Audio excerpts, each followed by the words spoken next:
Rock straight up, the mighty 1630, KCJJ.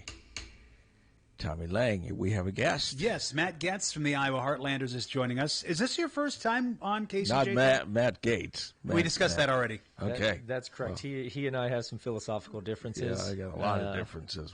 Yes. I don't know that we need to necessarily get into that. But, no, it's spelled differently, it's pronounced differently, and it's a different person. Let's just leave it at that. I certainly appreciate your noticing the distinction. That makes me feel good. And all of your disagreements are settled on the ice. How about that?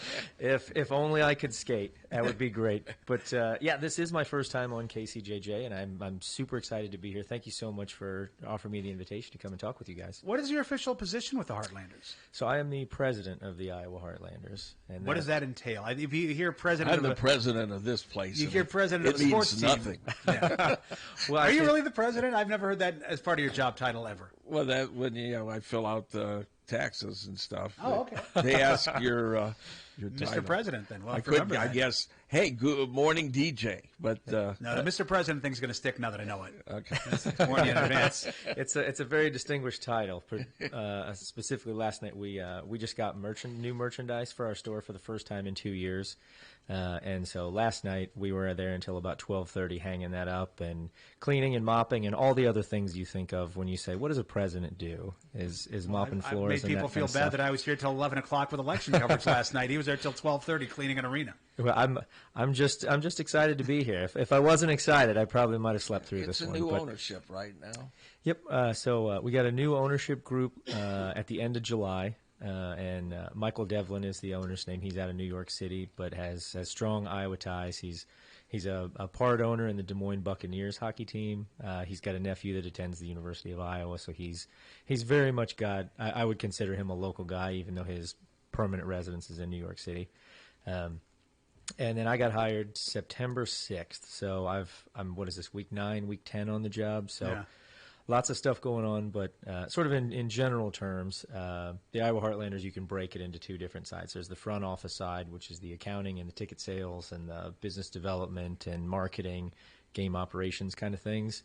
And then there's the hockey ops side, where we've got our coaches and our players, athletic training staff, equipment manager. So I kind of dabble in two sides of the house, and it's a really interesting mix that you can go from not in a derogatory way, but like locker room kind of stuff, and then you move into a place where it's tie and we're pitching sponsorships, and those have a little bit a different set of decorum. One of them is more suit and tie than the other. How about that? Yeah. Well, except just on little trips when it's mandatory for the players to wear suits and ties, but other than that, yeah. And it's been a ton of fun so far. I'm learning quite a bit about hockey and quote unquote how to run a team, but. It's been super enjoyable so far. We've got a beautiful arena for that. I mean, that's got to be nice. I mean, I don't know where you've worked in the past, if you've had facilities this new. It's only, like 3 years old, something like that? So. Yeah, I think it opened in 2020, if I'm not mistaken, and it's a fantastic arena. It's absolutely beautiful. I mentioned to somebody yesterday, a couple weeks ago, we had a gentleman who started the Seattle Kraken, which is the NHL hockey team in Seattle. He also started the Seattle Sounders. And then when the LA Forum became the Staples Center, he was one of the guys who opened that. And he's a Cornell College graduate, and he had connected with a member of our staff that's a Cornell College graduate. And so he came in and looked around, and he took 3 steps inside the arena and just said, wow. I mean, it really is a first-class facility, which is incredible. And I say that with my background. I spent 11 years at the University of Iowa in the athletics department, who does not have poor facilities by any stretch of the imagination. And so to be able to say that this is a magnificent facility is a pretty big statement. Well, the U of I is using it for events as well. Volleyball there. I've seen high school basketball there. We did a game, I think a Regina game there one time. Yeah. I saw the Iowa Marching Band did their fall show there one time. And it's a beautiful facility for anything, but obviously it was built first and foremost for hockey. It certainly does a nice job with hockey. There's not a bad seat in the house. Every angle is good. There's no obstructed seating. It's just beautiful. And it's so great that the team, your chain of command, you go from the Heartlanders to the Iowa Wild in Des Moines, then up to the Minnesota Wild in Minnesota. You don't have to crisscross the country with players coming up and down. Yeah, it definitely does make that easier for the players who are being called up or being I don't know what the term is, relegated. Yeah. Down at that point, which is travel is such a difficult thing that we've had a couple road trips already, which I haven't gone on, so I can't speak firsthand to it. But the concept of playing a two or three game series in Cincinnati and getting on a sleeper bus at 11 o'clock at night and driving until 4 in the morning, I don't know if that's anybody's dream, but these guys do that every single week, and when you have to make a change in team, which is admittedly difficult, you got to find new teammates, leave people behind. Being able to drive an hour and a half or 3 hours is a lot better than flying to Utah or going to Quebec or somewhere like that. Is it difficult? Because a lot of times when you play, you're competing against the Hawks, the basketball team. How do you combat that? That's an interesting question. I ask very interesting questions. Yeah, Mostly, they interest me. Well, that's why I came here. I heard there would be interesting questions. No softballs today. No, yeah, real hard questions. I think I would say there is a challenge in the fact that Iowa men's basketball, Iowa women's basketball, Iowa football, Iowa wrestling, those are very well attended events, and so there's a big portion of our local community that's going to go and support those programs. So that there is competition in that regard, but ultimately what we're trying to do with the Heartlanders is we want to be a community asset. So we certainly want to make money, don't get me wrong, but it's not at the expense of somebody else. So as long as we're offering something that people can enjoy coming out to, I think naturally over time we're going to get people who learn that they do love hockey, even though they may not know it yet. And those people are going to make decisions to come and see us sometimes, and they'll make decisions to go see some of the Iowa programs sometimes. We're not quite there yet, but I think that's where I'd like to be. And we're supposed to make decisions that people like us. Are we? Well, that's what you just said. Absolutely. Well, just on the heels of election night, why not give people a choice, right? Exactly. No, the thing is, with too, is when you're talking Iowa basketball, football, those tickets are not easy to get now. The women have sold out completely, this season, and they can be expensive. I mean, if you want to take a family out, family 4, whatever you got, and you want to take them to like a fun athletic event, this is going to be probably the most convenient as far as parking situation and cost, and it's probably the most cost effective as well.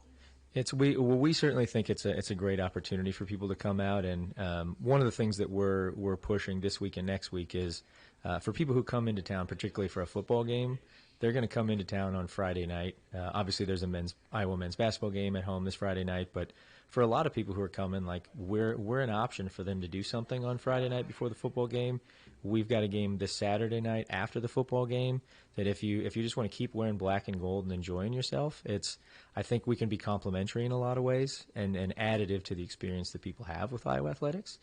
But yeah, certainly we've got I would say easier access, that we don't have contributor levels, we don't have necessarily donor parking regulations that if you want to sit on the glass, you pay your $45 and come sit on the glass. If you want to just come to a game, you pay your $16 and come to a game. And I would say the ease of access for fans is better for us right now. The food is better too at the arena. Well, it is really good food. Yeah, I appreciate you saying that. I love a good sports arena hot dog. So it's really hard to be a connoisseur of hot dogs, I would say, but I do enjoy the ones they sell there. And you mentioned the access. There's literally easier access for people who might be in town for a football game. For example, on a Friday night, you're staying at the Drury. Are you going to try and fight the traffic and go to a home basketball game, or are you going to walk a block to the arena? You have a lot of hotels and motels right in that area within walking distance. Yeah, we've definitely. Well, I should say that the Heartlanders have been blessed with. The city of Coralville has done a nice job developing what I would call an entertainment district, which is really where sports has gone in the last several years. That it's not just about coming to a game; it's before the game, after the game. There's a bunch of restaurants to go to if you want to continue after the game. There's places that serve some beverages that people like, and it really can be a destination for the evening as opposed to a drive-in, attend it, and drive out. And we're really lucky in that regard. And I've only been here for whatever it is, 8 weeks, 9 weeks. But one of the things that the team that I work with is really pushing is we'd like to in a couple years make the Iowa River Landing feel like Wrigleyville for the Heartlanders, where on game days flags are flying everywhere. You walk into 30 Hop or the athletic club and the staff is wearing Iowa Heartlanders gear. Signs are out, and there's a different buzz in the air. we're a little bit of a ways away from that, so I don't want to make any promises. But that's something that we would really like to do. To those words. Well, I appreciate that. I appreciate that. That Matt Getz said those words. Now, do you have any selection in the talent that you get? I mean, how does that work? I mean, it's I would imagine the Wild do the drafting, and then they send people to you. Is it difficult to like build a team that you want to build, or you kind of just have to deal with the talent that you're given? It's a little bit of both. So you're correct in that. So we've got 2 players right now who are on NHL contracts that for whatever reason they're playing at our level, which, as you mentioned, there's the Minnesota Wild, then the Iowa Wild, and then us. So it'd be like Double-A baseball. Yeah. And then we've got 6 players who are on 2-way contracts, which is half the time they're in Des Moines with the Iowa Wild and part of the time they're with us. And at any point in time, if there's an injury in Minnesota, somebody from Iowa gets called up, so somebody from our team leaves to go up to Iowa. And then as soon as that player comes back to Minnesota, whoever got called up goes back to Iowa, we get somebody back, and then we have to cut someone. So I would say from a roster management situation, it's difficult. And from a coaching perspective, I mean, literally potentially twice a week, you could have a new squad you're coaching in practice. Well, so the lines are different. How you get people to mesh and gel together is different. But it also makes it difficult for like fans to get their favorite because their favorite might not be there the next week. How do you plan to combat that? Yeah, that's a really great point, and we've been lucky that we've got a couple players that have been with us. This is their 3rd year with us. That fans really do take to those individuals, and so part of the philosophy is, and this comes from when I was a little boy. I grew up in Keokuk, Iowa, so we would go to Burlington and we watch at the time they were the Burlington Braves. Now they're the Burlington Bees, minor league baseball, and I got Chipper Jones' autograph before Chipper Jones was Chipper Jones, and so we have that same opportunity for people to come and see somebody before they're at the height of their skill or the height of their popularity. But at the same time, the majority of fans who go to minor league professional sports, now, I'm going to say this with a caveat. There are some people who are really hardcore fans that do pay attention. The majority of people who go, like I go to 2 or 3 Cedar Rapids Colonels games a year, and when I'm there, I have no idea where they are in the standings. I have no idea whether they're good or not. Are they having a good season or bad season? Are they playing against somebody good or bad? And so for the majority of fans, we're selling fun. We want people to come out and have a good time and do something that's maybe a little bit different. I mean, you can always go to a movie. You can go out to dinner. You can stay in. And but this is something that just recently is a new opportunity for people in the Coralville, Iowa City, North Liberty area. And we want them to buy into fun. And if they can fall in love with some players in the process, that's great. That's just not the hook that we start with, is come see this player. How does player housing work at your level? Because I know like minor league baseball, for example, you mentioned the Colonels, that they have like volunteers who house some of the players. The USHL is like that too. You have volunteer families. How does that work for like where the players stay and their day-to-day lives outside of hockey? Yeah, that's another really great question. I'm so glad I came. We Instead are of having asking terrible really good questions. Yeah, we're saving the bad questions for the Hawk Fanatic show. Well, I'll be honest. Everybody's got a high bar to live up to the next time somebody invites me on. So with a lot of those leagues, so like the Cedar Rapids Rough Riders is a hockey team, and they're USHL, and those are high school kids, and so.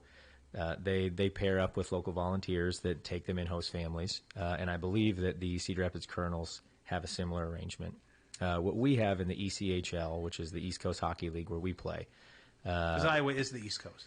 That's correct. I mean, it's almost as East Coast as Idaho, but we're doing what we can. I think that says something about the league. Sorry to distract you from the answer, but that says something about the league that they started out as the East Coast Hockey League, and now they're all over the country. It really is an eclectic mix of people. The Big Ten is now what? 16? 18, I think. 18? Yeah. It's a real Big Ten. Yeah. And in our league, part of the collective bargaining agreement with the Players Association is that we have to provide them housing. So we partner with what do you call it? A local group in town that has a lot of properties, and so we've been lucky enough to get them all in the same apartment complex. Oh, and wow. It's a really nice apartment complex, so it lets them build community together. So there's themselves. a hockey apartment building somewhere in the Iowa City Coralville area. There is, and our guys are. I think they're charismatic. Some of the females on our staff think that they're attractive. We've never had that problem. Out of, No, not at all. out of their safety, I won't tell you where it's at, but I'm sure if you dug around, you could figure it out. Yeah. I'm kind of curious. That's kind of cool. They all have the same building like that. Yeah, we've been really lucky. The real estate partner that we have has been phenomenal for us. I was to work thinking maybe with. like extended stay motels or something like that, but they get their own apartments. Yep, they get their own apartments. That's and I think they're pretty quality apartments. And what the players are Do you have telling to have me, somebody make sure there's no shenanigans going on? Do you have like a house mother? we don't have Like, that. setting off fire alarms and like. Lucky for us, we've got some well-behaved guys, and most of them have wives or girlfriends. So I think there's a built-in apartment mother for each of those, which helps the cause. Now I'm gonna. This is using a baseball reference for me. You mentioned the players going up if somebody gets injured, say in Minnesota. But now, let's say somebody in Minnesota gets injured, can they come down here for a rehab assignment, or do they generally just go back to the main team? Yeah, they certainly could come back here. So Okay. being part of that Iowa Wild system, the Iowa Wild can at any point in time tell us, hey, we want to send somebody down, and then at any point in time we want to call somebody up. So we had Pavel Novak was here for like a week and a half, scored a couple goals for us, and then immediately got pulled up. And that's great for that individual player, but that does make it tough for team cohesion for us. But our coach Derek Damon, I think, is an incredible person, and I think he's a really good coach. And the philosophy he has on trying to get guys, I mean, it's almost every week you got to find a way to get guys to come together, and that's a unique situation to have to work inside of. Hockey is unlike other sports where you can kind of get into the game on TV. Unless you see hockey live, TV just does.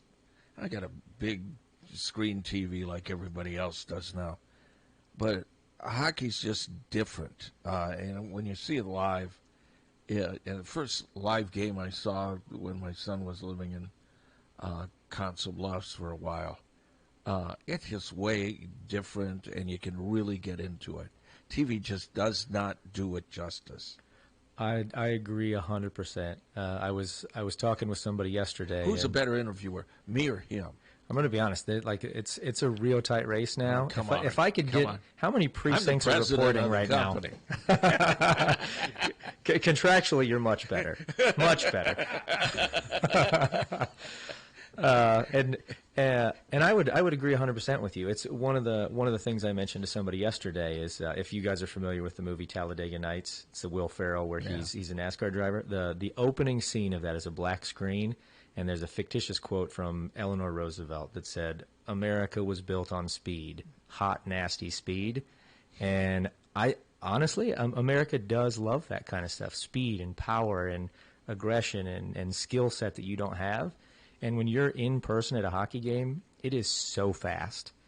I mean, when you watch it on TV, there's just not a sense of how quick things are moving because the background really doesn't change very much for you. You see some of the dasher boards. You see, every once in a while here's the boxes, but in person, it is so quick, and those guys are so powerful.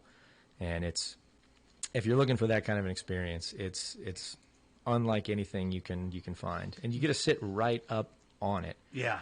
Which is something that you won't find. I mean, in football and in soccer, they have physical walls that won't allow you to get to the field. A lot of places, they'll set you so far away from the playing surface, and you can be right there. You get to check into the boards, and it's face-to-face. And that's something that you just don't get in any other sporting facility. People get very excited when there's a guy smashed into the boards right in front of them. It's hanging on the glass. Well, it's the masochism that America loves is unprecedented. Before they put cameras in the cars in NASCAR, when you just watched them go around, on TV, it really meant nothing. Yeah. And that's what gave it a bad name because, they're just making left turns. But when you see it on the track and you're there, it's way different. And hockey's the same. Technology is going to help any sport. I mean, like you watch the NHL, you have the goal camera now. You could actually see if the puck crossed the line and things like that. And HD definitely helped as a television sport. Yeah, even the stuff that we have at again what would be the AA level, the technology that goes into things. I mean, we've got 11 people that work just as off-ice officials every game that are a part of what's going on. That the technology and the tracking and the statistics and there's just so many things that go into creating a fan experience that, if you just walked in, you would say, oh, this is easy to do, right? You just throw out a puck and let guys go, and there's so much more involved in it. And you don't have people yelling at the guy with the red hat either. That's true. our commercial breaks are much more manageable. I can say that. So as the new president, are you going to stop John Lundell from riding the Zamboni all the time? He just always is riding that Zamboni. I tell you what, the number of people who have asked to ride the Zamboni, there are things that I will just never understand. But people seem to really want to be a part of that, and I bet I personally get 10 to 12 requests a week. Like, how do I ride the Zamboni? And so we had some discussions the last couple of days internally as a staff that how do we make that more accessible for people? Nothing against John Lundell, but there's a lot against John Lundell. Yeah, there is. I need to remain impartial. He does a really nice job making sure the cities that we work in does a nice job. You don't have to listen to him. He's a good friend. He's a good guy. When I was at Iowa Athletics, John volunteered for several events. I mean, he's been a women's gymnastics volunteer for over a decade. Just a really great guy. And so, yeah, we'll let him ride it a couple times, but there is room for other people. I knew him when he had hair. Oh, I don't think that was ever a thing. You've definitely got me beat there.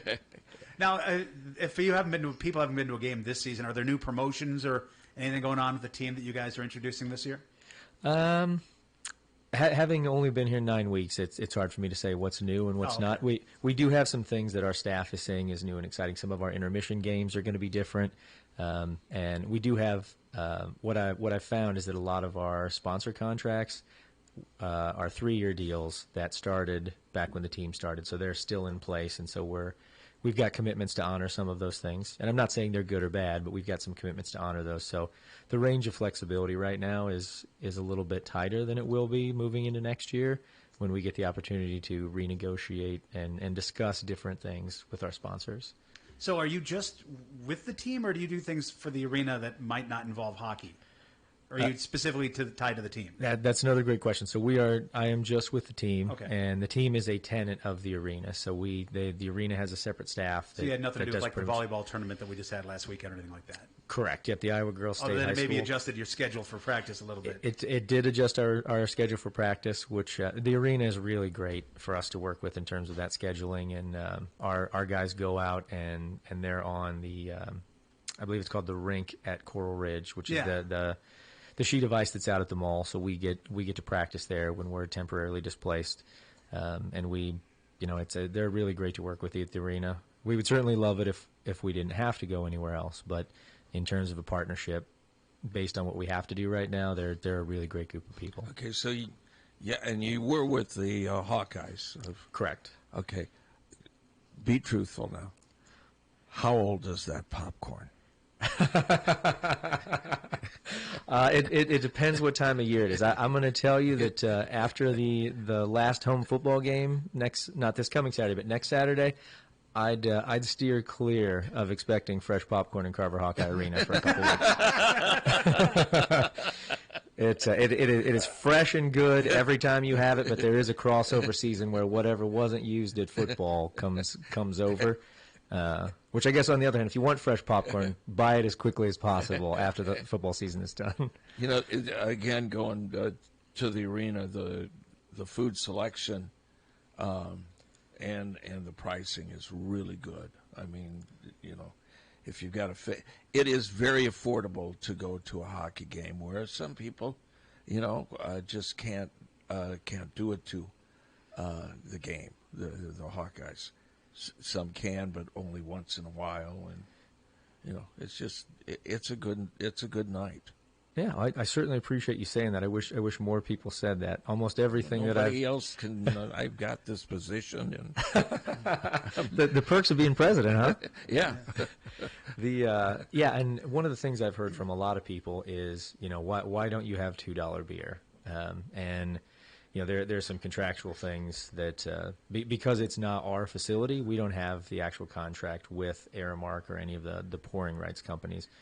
So we don't have a That whole could lot of lead say to in problems too. Yeah, cheap beer nights sometimes. Yeah, Yeah. it. Yeah, and it's when our owner, one of the first things that I said to him once I started was like, this is all the feedback I'm getting is all this, and he said, all right, so you're going to go and you're going to pay $9 for a beer there, for a Big Grove beer. You'll go somewhere else in town, you'll pay $8. How ridiculous is that extra dollar? Like, let's really think about that. Yeah.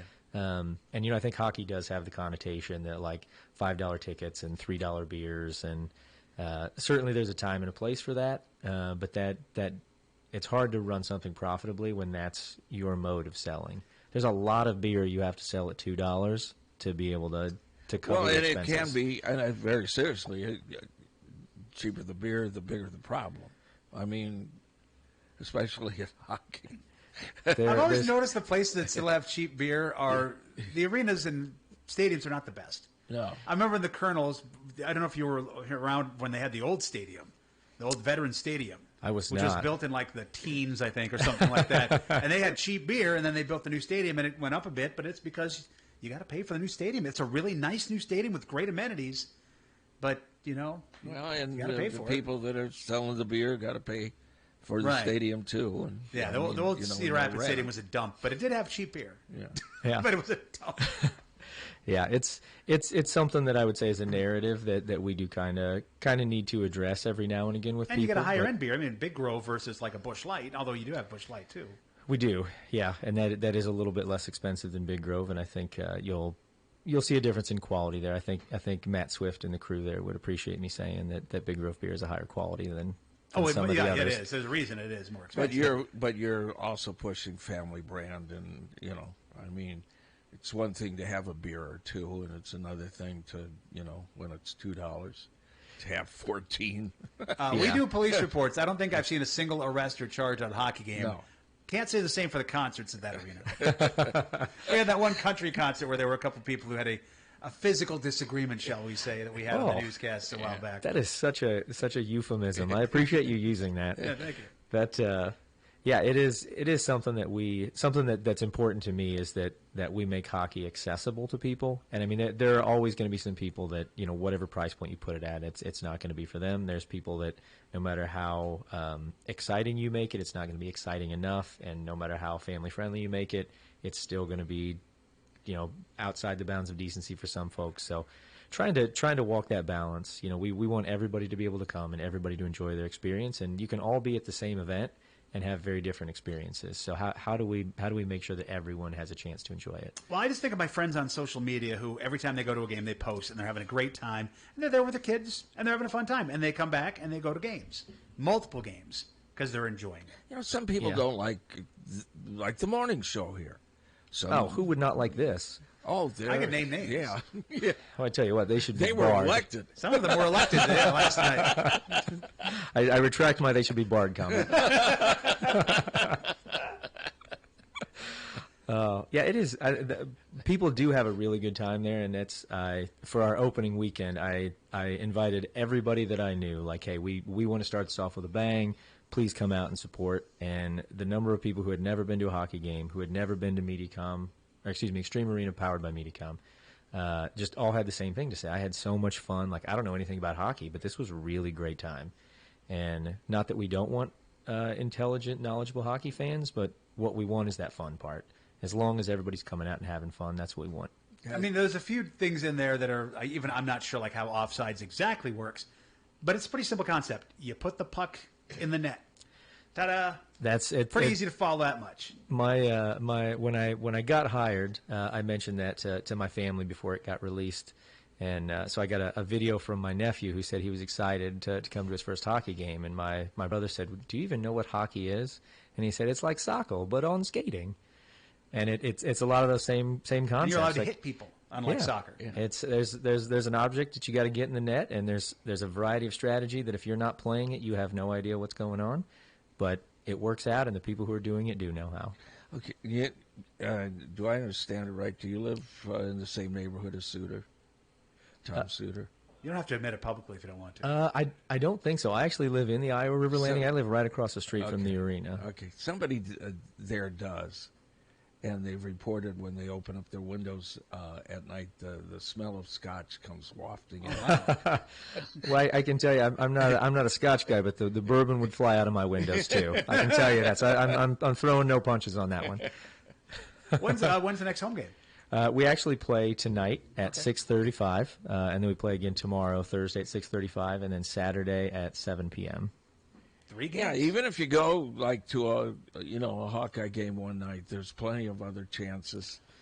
Nobody really here with everything that's going on, the music scene and football, basketball, hockey, can say there's nothing to do here. If you don't have anything to do, it's your choice.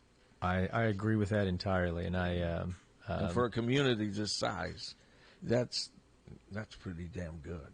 Yeah, I was having lunch last week with Andre Perry, who's a friend of mine who used to run the Englert Theater, and now he's at Hansher, and we were having that exact same conversation that like there's just so much quality entertainment in this area that, I mean, expecting people to buy a season ticket is really unrealistic. I mean, that somebody would want to be so singularly focused when there's so many great things out here.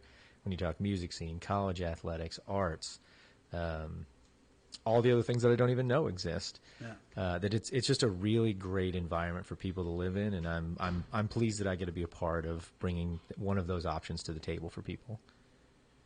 See, entertainment. Yes. We should try that. Wow. I tell you, this is the most laughter I've had between 8 and 8:30 in a long time, guys. So I think you're doing a Well, great there's job. other shows you can go to where that won't happen, so don't worry. Right, that's what I appreciate about this. Well, thanks for coming in. Yeah, thanks, Matt. Yeah, absolutely. Yeah. Thanks for having me, and I'm certainly glad to talk to you. But it is nice to be with a fellow president. It's elite company. Yeah, but I used to work for a hockey team, and you didn't, so there. Yeah. And it is nice to work with a fellow industry insider. Industry insider, Steve. Yeah. There's so much connection going on right now. Do you guys want me to leave? I am the KCJJ Director of Hockey Operations, I believe. I'll just make myself that now. You know what? We may have an emeritus position available if that's what you're looking for. There you go.